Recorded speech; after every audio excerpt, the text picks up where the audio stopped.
Welcome back. We're here with Jasper Mayor Terry Seitz now. So, Terry, we got updates on the TIF district idea here in Jasper. Right, yeah, the tax increment finance district. First of all, let me say that this is something we're exploring. I do not know, to give you an idea of where this is at, I don't know of any other mayor in the state of Indiana has a city that doesn't have at least one tax increment finance district. This is relatively new for us to consider, and that we're very patient. Is this something we want to consider? Is there an advantage to Jasper, to our growth, to economic development for us to consider such a thing? And the stakeholders in the game of the other taxing entities, we're very cognizant of that. That being said, I think there are some in the county already. Huntingburg has, I think, 7. So it's just something Jasper has not specifically done. So we have no reason not to look and do the work through the Redevelopment Commission. By state law, they are the ones who actually would establish that, and through the council, then they would be the ones that would be essentially involved with the annual reporting of anything.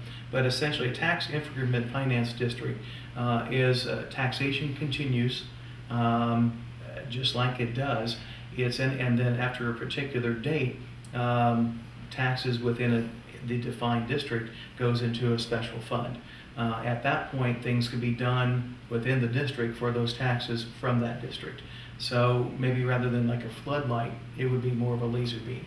You could, cities have used tax increment financing. I'll give you probably the biggest example here was when Toyota, which is a massive one, came to Gibson County.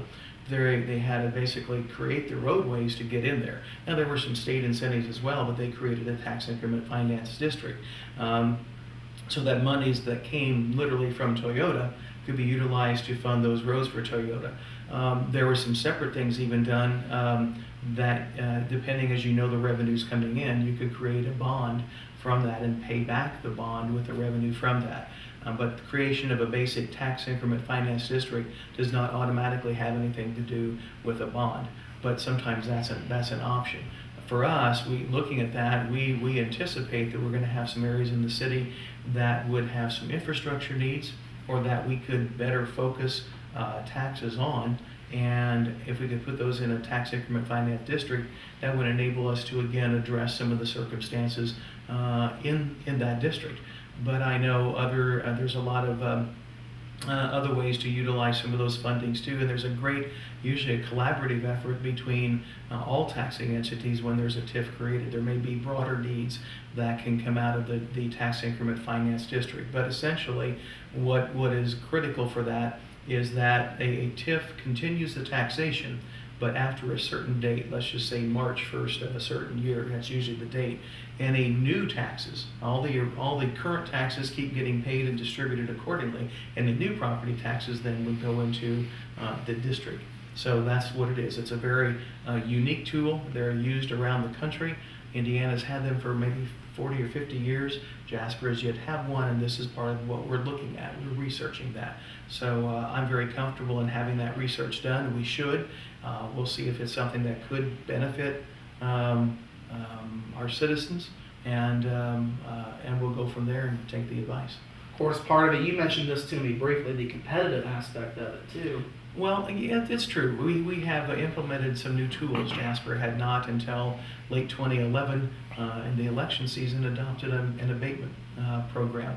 And there's been some historical discussion about why or whatever. My point is, it's there, let's utilize it, it's appropriate, and how those things work together. But we have had tools that many cities have used to kind of advance beyond where we are, that we have to look at, we are compelled to look at and say, okay, we've not had these, but that doesn't mean that we shouldn't consider them.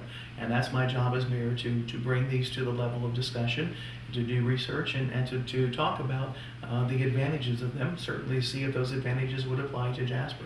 And that's exactly what we're doing, and that was one of the reasons that I came into this office to begin with, to look at, I would say, call them new ways of doing things, but they're new ways for us. They're very common and in place elsewhere. Okay. As a bit of a wrap-up point here, another year and another successful Strawson Fest.